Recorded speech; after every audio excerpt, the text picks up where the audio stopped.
Hi, I'm Crystal, and I'm here with Artisan Journal Prompt 2025. This is an open collaboration hosted by Kiki at Kiki and Sean and Lori June at Sarcastically 60-something. I'm a little bit behind, but I'm catching up. So this is week 13, I believe. Butterfly was the prompt. And so I have got this page. The background is a piece of art that was reproduced in Art Desk, which is a supplement to the New York Times. I will have the artist's name in the description box. And then I layered on this perspective butterfly die from Tim Holtz and Sizzix. I thought that made a very nice combination, lots of butterflies in a dark blue sky. So the prompt after butterfly was flowers, and then after that was yellow, and I combined the two to do a double spread of yellow flowers. So I started out with some napkin decoupage of these yellow flowers with some purple foliage, and I've got a sentiment there in purple and yellow. I'll pull that post-it note off in a second. And I've got these really large die cuts I've had in my stash for a long time, along with these purple die cut leaves to kind of mimic what was going on with the napkin.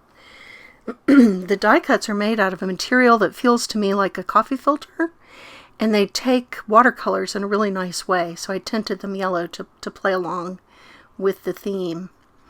So for my sentiment, I had one in my stash that was purple and yellow that went with this this page, I thought, quite nicely, and it is something that I think we all feel from time to time. So I will remove the post-it note, and you can see that I've also censored for any sensitive viewers. There's a rude word under that little piece of washi tape. But I think we all have days like that, right? Now, I do think that yellow as a theme is interesting. Yellow has a tradition in Western art, particularly post-classical art, which would be the period between the Middle Ages and the Renaissance. And that was a time when there was a lot of religious imagery in art and a lot of portraiture. And so yellow came to be associated with Judas. And before you go reaching for your New Testament, there's no textural basis for this at all. It was just an art thing. But in Western art, that means that yellow in this period represented jealousy and betrayal and heresy.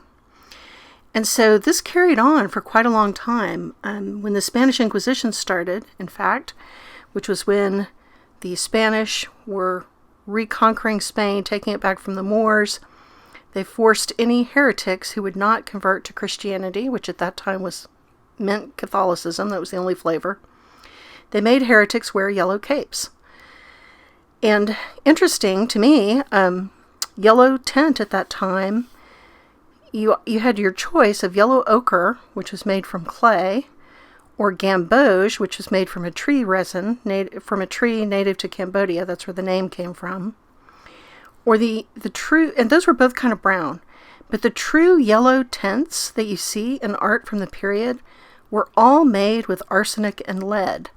So not only did yellow mean jealousy and betrayal, the pigment that was used was literally poisonous. Now, once we moved into Impressionism, the Impressionists had synthetic tints, and the Impressionists did not feel bound by this artistic tradition. So if you think about somebody like Van Gogh moving on to the sunflowers, he was not constrained by this. Now, in the Eastern art, they do not have the same attitude about yellow, obviously. And in the East, yellow generally symbolized royalty and respect and wisdom. And so yellow was associated with the emperor in the Middle Kingdom, and Buddhist monks' robes were dyed yellow, typically with turmeric or gamboge, the tree resin we talked about, or saffron, or from cow urine for cows that were fed on mango leaves. So very different tradition in the East from the West. But I just thought that was something interesting about yellow that I was thinking about as I made the page for this week. And I really appreciate Kiki and Lori June hosting this open collaboration. Enjoying seeing everybody's creations, and I hope you have a wonderful crafty day. Thanks for joining me.